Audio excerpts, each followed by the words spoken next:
Hello again, this is Gloria. This is our third video which involves patchwork and applique. I've got some samples on the table here that I've made in the past. We'll just move the unicorn out of the way. These 4 postcards were made because we were doing an animal theme, a farm animal theme. So I designed the cards to make them as whimsical as possible, but still hopefully reflect the nature of the animal. I've used cotton backgrounds, and this one's got cotton and felt and some ribbon. Cotton, cotton, cotton, cotton, cotton. And then I've used felt on the top. Felt's great to use for fabric postcards because, of course, it doesn't fray. And saying that, it can move. So you've got to be careful when you're actually sewing it down because it stretches and it moves. Particularly if you use it on a sewing machine. You've got a little bit more control over it when it's in your hands and you're using hand stitch. All of these have got a mixture of sewing machine and hand stitch. Sewing machine to do the backgrounds and some of the felt, and then hand stitch. What we're aiming to do this time is look at backgrounds first, and I'm going to talk to you about how you can put a background together for fabric and paper. So I'll just move these out of the way and we'll bring the unicorn back in.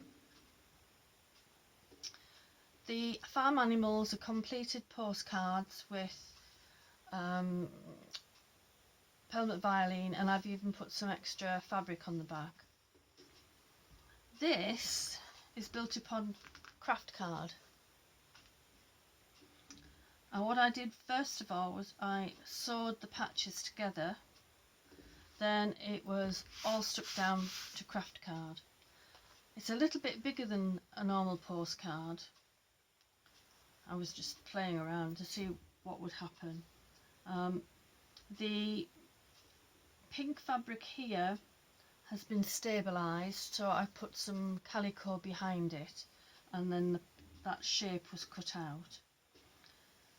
The felt on the top has been buttonhole stitched to that pink fabric, and there's a running stitch here to trap the lace. Now that was quite fiddly, but I think worth it. It's quite effective. And I added a little flower up there for extra decoration. The harness stitched on with running stitch, and I think it should have been angled more that way, but you know, first time, prototype, do your mistakes on the small piece. And then I've glued some trim on the bottom and put the eye on.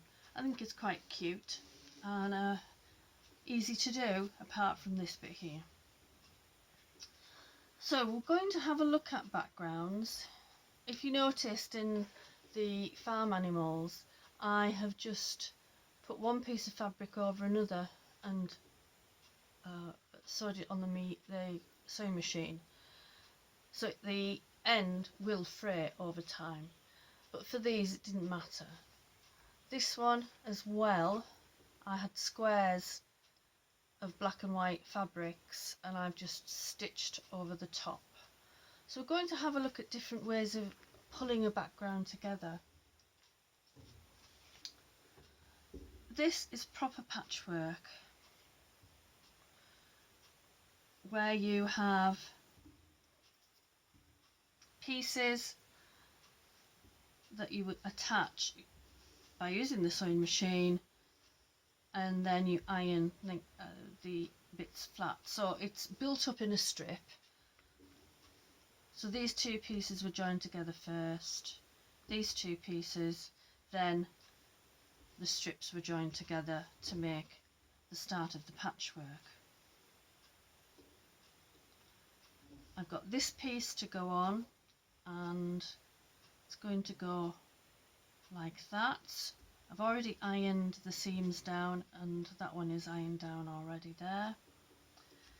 So sewing along with a seam allowance on the machine, we'll finish that little piece of patchwork off. Remember, when you're doing this, if you have a go, it's right sides together, then pin. I'll put more pins in before I take it to the machine, and carefully stitch down there. When that's done, open it out, turn it to the back and iron the seam out. This just gives a neater finish and avoids the bulk. What I'm going to do as well is stitch in the ditch, which means stitching along the lines that are already there between each piece of the patchwork, and that will be stitched onto this piece of calico just to give it a bit of substance. So that's the first type, proper patchwork. The second is paper piecing, and what we do here is cut out little pieces of pattern for the fabric to be folded over, and then stitch with a big running stitch, a tacking stitch, sew them together. Then each section is hand sewn to each other. I've put those 3 pieces on there. I'm going to finish this off on the sewing machine purely for quickness, but it should really be hand stitched together. But I wanted to give you an idea what else you could do with this once it was sewn down. So that's paper piecing. The first 2 I've talked about there are the traditional patchwork styles. The other ones I'm going to show you are just really quick and avoiding all the hard work. I've got some more of these that have the pieces in the middle. These didn't, so I wanted to have not a contrasting colour, an analogous colour to go with it. These have already got the centres in there. Oh, and notice the fussy cutting. These have been carefully cut so they've got the same piece of fabric in each one. All of those are fussy cut. On here, this one's fussy cut, this one's fussy cut, and this one isn't. What I've done with these in the past, and it's not a postcard, I've put them on the front of greetings cards. So a very thin felt behind here, and a button in the middle to give it extra interest. And this is sari silk, which I glued down, it's not stitched, glued down to put the stalk and the leaves at the bottom. And again, thin felt on the back, and they've been attached to the card. They weren't stitched. The piece has been stitched, hand stitched, but they weren't stitched to the felt, they've just been glued on there.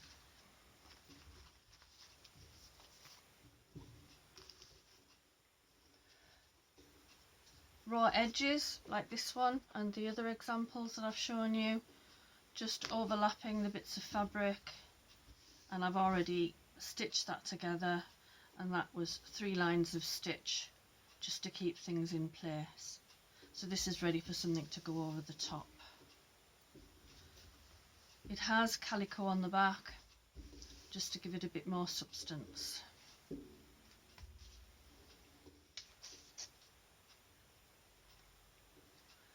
This is quite a nice technique where you fold over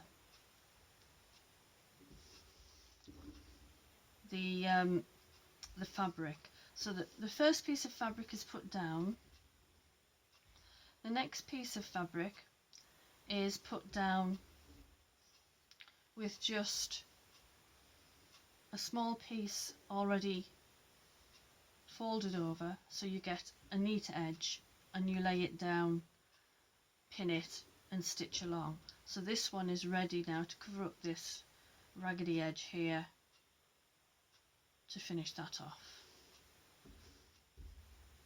This is quite good when you're doing something like this, a background of a landscape background looking across the fields and the hills. So the blue at the top, bluey purpley batik at the top was laid down first, then a little fold underneath and top stitched on here. This green bit has got a couple of extra lines of stitch on it so that it represents the ridges on the ground. The next piece has got lines up to represent farmer's field. There's a mound behind the tree to give it lots of different shapes. We've got another one here that I just sort of not zigzag, but went over in a diamond pattern. The next piece of fabric was supposed to represent sunflowers, and then we've got the tiny flowered pieces here, and I did some stitching just to break that up a little bit. Then we've got our raggedy old tree, two birds in the distance, and the sun coming down. So this technique here of folding underneath and top stitching lends itself, because you can get some nice curves. They have to be gentle curves, but you can see on this one that I managed to get it into quite a good shape there.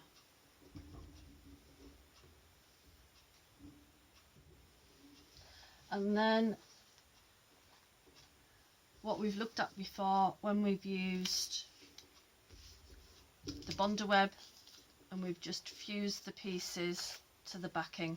So we've got the Bondaweb to take off these two pieces, and they will go on there, which I will do off camera. You don't need to see me do that. But what I thought might be nice is we looked at some bits of ribbon, rickrack, that could be used to go over some of these seams, just to give a bit of added interest. Don't know what you think, what would be good, but I've chosen a variety of different ones here. I've got more of each, and of course they could be swapped round. I quite like this black one. I think that's dramatic.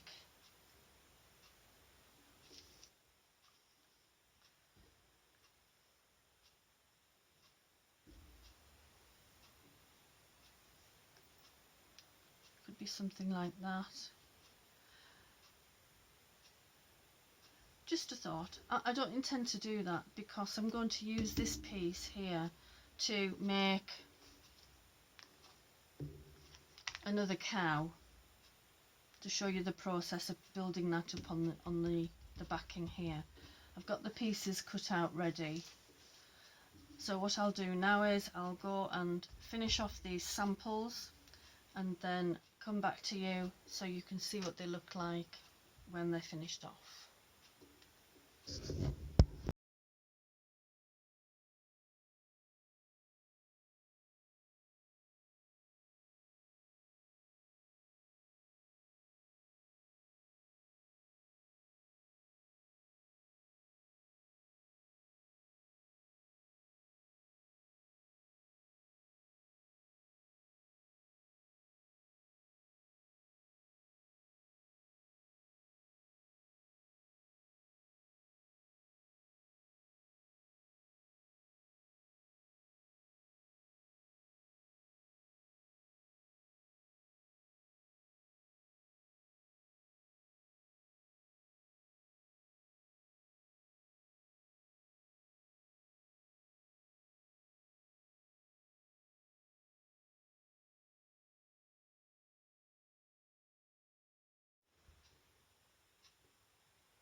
As you can see, the 4 tops that I prepared earlier are very different now. You will have seen them in the stills prior to this part of the video, but I decided to go down a different road with each one of them, making one look dated, giving it that antique finish. This one having the blue to make the patterns pop from the background of the yellow, but echoing the yellow in the picture here, and there are little bits in there as well. The 3 pieces of patchwork were applied, and I've added wooden butterflies and metal flowers in the middle of them, and the black and white patchwork, a lovely big felt poppy in the middle with "Remember" and "From the fallen came our freedom." So I should put those to one side for now.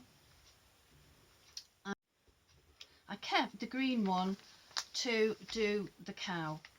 So this was the original, pinks and reds, and I took photos of it just from the printer, and drew round the pieces to identify what needed to be cut out where.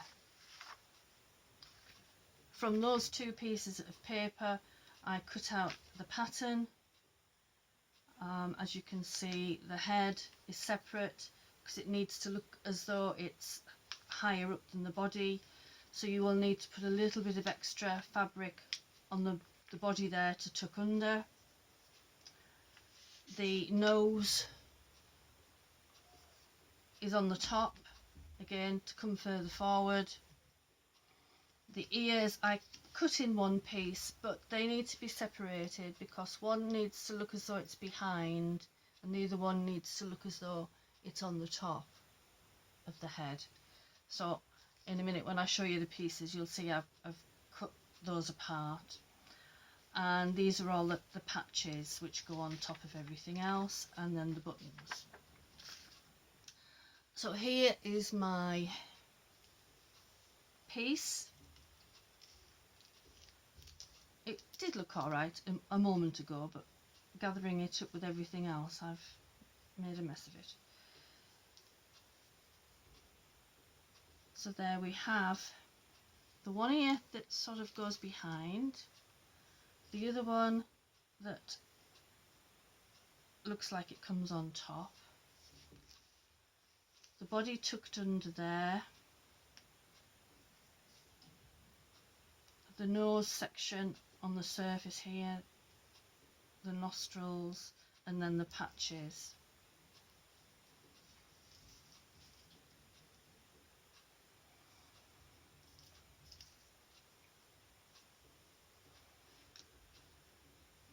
So there you have it. My ears aren't playing fair, but by the time I've got it sorted and machined on there, it'll look completely different. So I shall do that off camera and bring it back later for you to have a look at. I want to talk now about just using paper and card. What I've got here are a few bits and pieces to show you.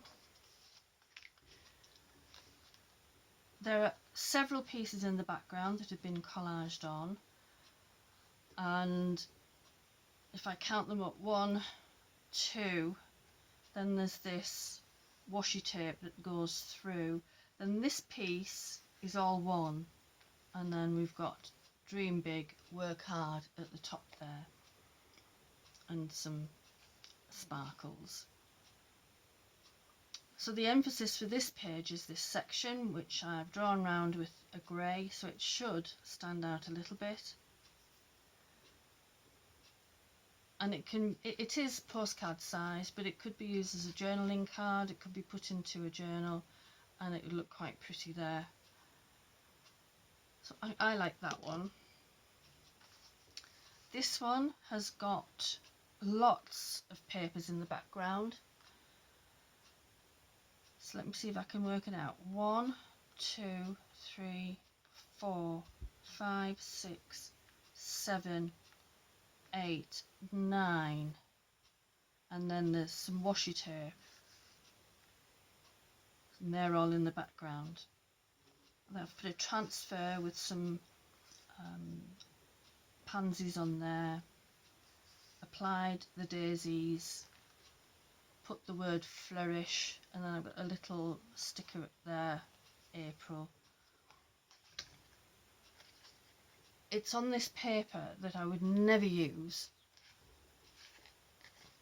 not really my style, so that would need, for me, would need covering over, and I'd probably put some tea dyed or coffee dyed paper on the back there so that it could be written on if necessary.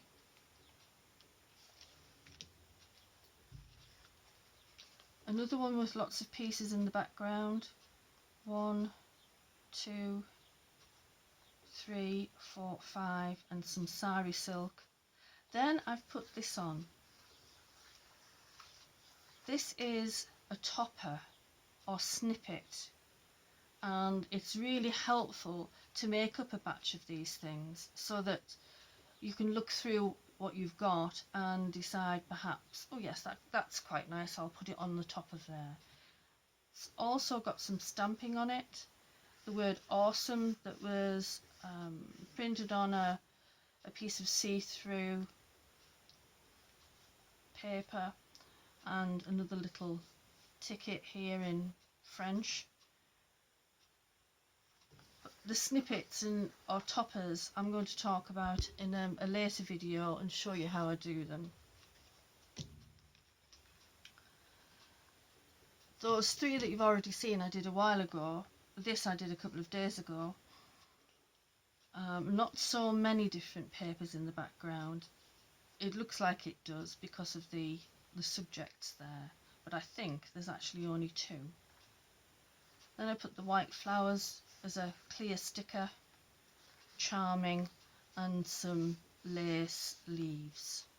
It's got a little bit of ink around the edges to make it look aged, and I think I'm probably finished that one, but you never know. I do go back to them sometimes.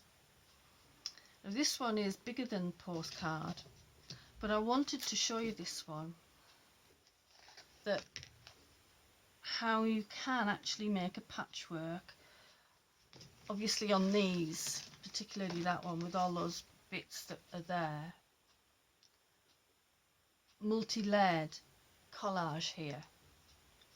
On this one I have just buttered pieces up. They were all on card, and there's some card on the back, and all the pieces were already separated, and you can probably tell more on the background. I zigzag to join them together, a bit like you would do with a fabric. Then I put a couple over the top.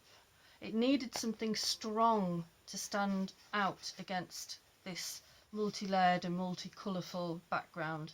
So Tim Holtz paper dolls there, together at the bottom, and some gold hearts at the top.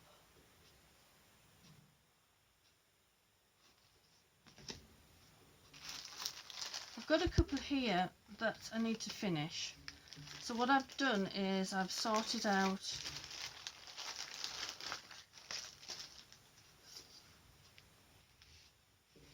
some materials to go with them.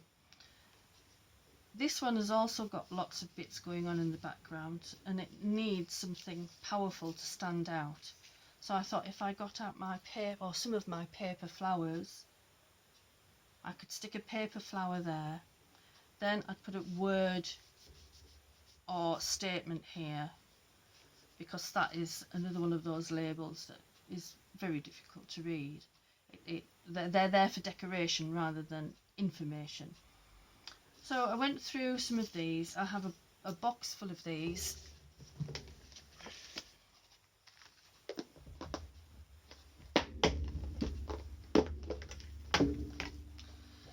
I see paper flowers, it's a bit like little buttons, I'll buy them whether I need them or not. And what I do is I have a session where I lay them out on the table and put paper flowers together that don't normally go. So a lot of these will have had maybe 4 layers since I've changed them. And I had to go with doing a lace ruffle, which is quite nice, but because of the thickness it really needs to be something that goes on the front rather than inside. Did a couple of those just to see how they worked out, and they're quite nice, but as I say, it's a chunky item. I just found some purple ones downstairs. They're Dove Craft, and a lot of these are, although I did get some from the internet, and they're various shapes, sizes and colours. So I went through them and chose these. And I quite like that one. I tried something a lot brighter on there and decided it really wasn't big enough and it was perhaps too much. So then it was just a matter of going through others to see what might look good. That one's not bad. I think there's an extra flower there. There is. A bonus. Put that one back. That one with the pinks, I'm not so sure. Again, this one's pinks and I'm not so sure on the pinks. That one with the wooden shape in the middle. This one, I quite like this one, but I think I'm going to go back to that. And the reason I've gone for that one is because it's pastel, but it still stands out. And I'll try and ink up the petals a little bit before I stick it down so that it looks and fits in with the colour in the background. Find something to put over the top here, a word or a small saying, and that'll be finished. That was easy, wasn't it? Put these back in there. This one, you can probably tell they've come from the same piece of background, and I'll show you in a minute how I do that. I'm not going to do one today, just to show you how it, where they come from. So quite a few bits in the background. I put a word on, Rose's transfer, and some rose tape across the bottom. I thought it could probably do with some glittery bits on, so I'm going to have a look and see what I've got and put a little bit of sparkle on that one. This one is another one with a snippet on the top, this section here, and it's definitely from a different background to the first two. This has got jelly print, jelly print, jelly print, some tape, jelly print, and then the bottom section is napkin. Then I've put a bird sticker on because I thought they fitted in with the colourful background, and it's got this snippet on the top, and I want to put nurture on, and I've got nurture here in 3 different colours, 3 different backgrounds, and I couldn't really decide which one I wanted to put on there. So have a look, see what you think, and there'll be a picture in the stills at the end, and it'll have the one on that I've chosen, and then you'll know if you choose things like I do. So what I'm going to do now is turn the camera off again. I promised to show you some of the backgrounds that I put together in order to make so many postcards, card and paper, sometimes with fabric. Remember I taught you through this one with all the jelly prints on, and then these that have similar backgrounds start life as this: a bit of scrap card which I then fill with lots and lots of bits and pieces. So this has got several different types of jelly print. I think the back was painted as well, so that any little bits that show through are actually gold or yellowy colours. There are torn out pictures from pictures that I've taken in the past. There's tissue paper, there are images from the internet. This is a section of a card that I did that I tore up. This is also on a card that I did. So I end up with a background of bits and pieces. This is called a masterboard. What I do then is, in order to keep them, I take a copy of them on the printer. Then the copies are cut up. Obviously you lose the bits and pieces and the texture, but you've still got the images which you then build on. So if we look at this one here, that's the masterboard. All sorts of images, bits of paper from here, there and everywhere. And I took a copy, an A4 copy of this section here, and I will do it that way and that way so that I've got it all. And then this is the piece that I will use. It's on card, so it's good quality in order to incorporate into something else. And you can see that I use book paper. This is a play, pictures from the internet that are free, some more jelly plate,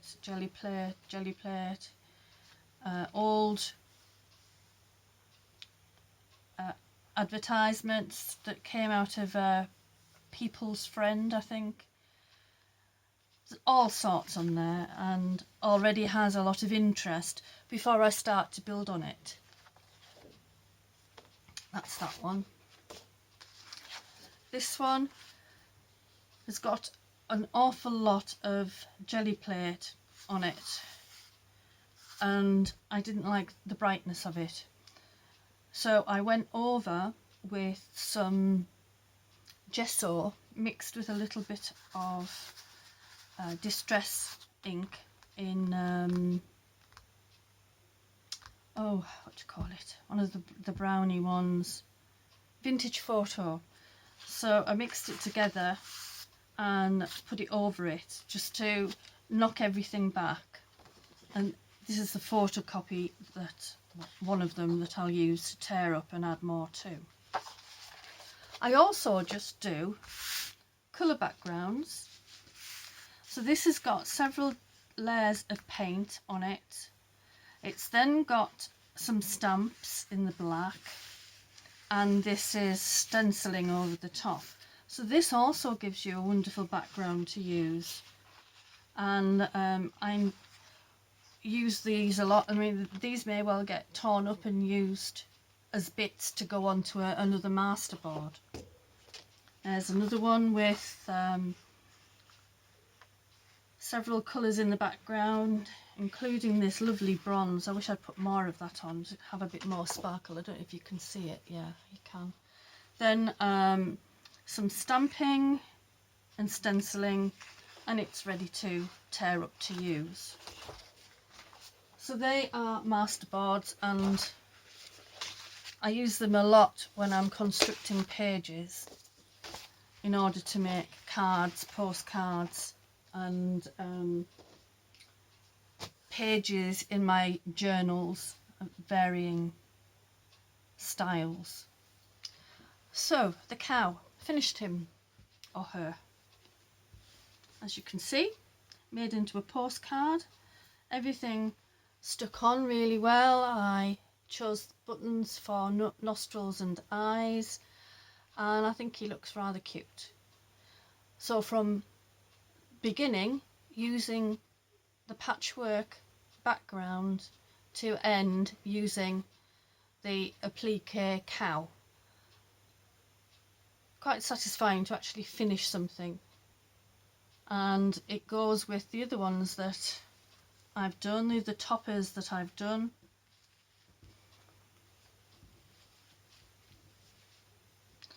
They're not actually on Pelmet Vilene yet, but they will be. I just wanted to get him finished today. I still haven't got everything in the screen. There, that's a bit better. All very different, but using the same technique. There's more paper on these two than there is on there. I think I'd quite like something to put here. Perhaps the cow saying something, I don't know. So what I'll do now is I will take some stills of things and put them on after the video. I hope you've enjoyed it. Lots and lots of ideas there to get you going, I think. And even if you just take a patchwork background and then do something simple on the top, it will just give you the practice of choosing the colours and putting them together. I've shown you 5 different ways of doing it, with Bondaweb, traditional patchwork, overlaying where you tuck the piece under and seal the seam, having loose ends, and pieced. I seem to have lost that one. The paper pieced one. Excuse my arms. Oh, there it is. And the paper piecing. I will sign off for now. I will get the video uploaded as soon as possible, but we are having some problems with our PC. It's died on us. I may have to do it on a laptop if it'll work, because it's a very old laptop, and it may take a couple of days to actually get this sorted. In the next video, we're going to be looking at more along the lines of the card and snippets, showing you what to do to make card snippets as well as fabric. I hope you enjoyed that. Please tick like if you did, and share with some friends who you think might enjoy it, and subscribe to my channel. And if you would like to make a comment, I will get back to you as soon as possible. Thank you for watching. Cheerio. Bye.